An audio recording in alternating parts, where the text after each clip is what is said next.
ಖುಷಿನಾಗಿದ್ದೀನಿ.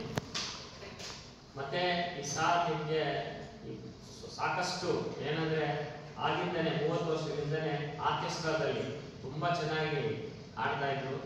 ನಮ್ಮನ್ನ ನಗನಗ್ತಾ ನಾನು ಹೆಂಗ್ ನಗ್ತಾ ಪಾಠ ಮಾಡೋದನ್ನ ಕಲ್ತಿದ್ದೀನಿ ಅಂತಂದ್ರೆ ಸಾರ್ ಅವರಿಂದನೇ ಕಲ್ತಿರೋದು. ಆಕ್ಚುಲಿ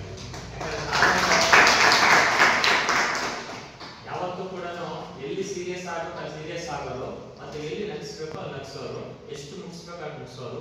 ನಾನು ಆಗ ನಿಮ್ಗೆ ಹೇಳಿದೆ ಸಾರ್ ಬರ್ತಾರೆ ಅಂತ ಹೇಳಿದೆ. ಅವರು ನಮಗೆ ರಿವಿಷನ್ ಮಾಡೋರು. ಪಾಠ ಎಷ್ಟು ಚೆನ್ನಾಗಿ ಮಾಡ್ತಾರೋ ಅದು ಆ ಲೆವೆಲ್ ಬೇರೆ. ಪಾಠ ಎಲ್ಲ ಆದ್ಮೇಲೆ ರಿವಿಷನ್ ಮಾಡ್ಬೇಕು ಅಂತಂದ್ರೆ ಬಾಟ್ನಿ ಜುವಾಲಜಿ ಇವ್ರು ಹೆಂಗ್ ಹೇಳ್ತಾ ಇದ್ರು ಅಂದ್ರೆ ಹರಿಕತೆ ಹೇಳ್ದಂಗೆ ಹೇಳ್ತಾ ಇದ್ರು. ನಮಗೆ ಸಾರ್ ಬರ್ತಾ ಇದ್ದಾರೆ ನಮ್ಗೆ ಗೊತ್ತಿಲ್ಲ. ನಮ್ಗೆ 1.5 ದಿನದಲ್ಲಿ ಕಂಪ್ಲೀಟ್ ಅವ್ರ ಪೀರಿಯಡ್ 2 ಪೀರಿಯಡ್ ಸಿಕ್ಕಿದ್ರೆ 2 ಪೀರಿಯಡ್ ಇಡೀ ಸಿಲೆಬಸ್ ಅನ್ನೇ ಹರಿಕತೆಯಾಗಿ ಹೇಳೋರು. ಅಷ್ಟು ಅವರು ಸ್ಟೇಟ್ ರಿಸೋರ್ಸ್ ಪರ್ಸನ್ಸ್, ನೋಡ್ತಾ ಅಂದ್ರೆ ಸ್ಟೇಟ್ ರಿಸೋರ್ಸ್ ಪರ್ಸನ್ಸ್. ಸೊ ನಿಮಗೆ ಅವರ ಒಂದು ಅಡ್ವೈಸ್ ಸಿಗೋದು ನಿಮ್ಮೆಲ್ಲರ ಪುಣ್ಯ. ಅದು ನಾನು ಇದ್ರ ಕಡೆ ಮತ್ತೆ ಮೊನ್ನೆ ಕೂಡ ಬಂದಿದ್ದು, ನಾನು ಭಾಗ್ಯಮಂದಿರ ಕೂಡ ಬಂದು ಅಲ್ಲೂ ಕೂಡ ಮಾತಾಡಿದ್ರು. ಬಹಳ ಖುಷಿ ಆಯಿತು.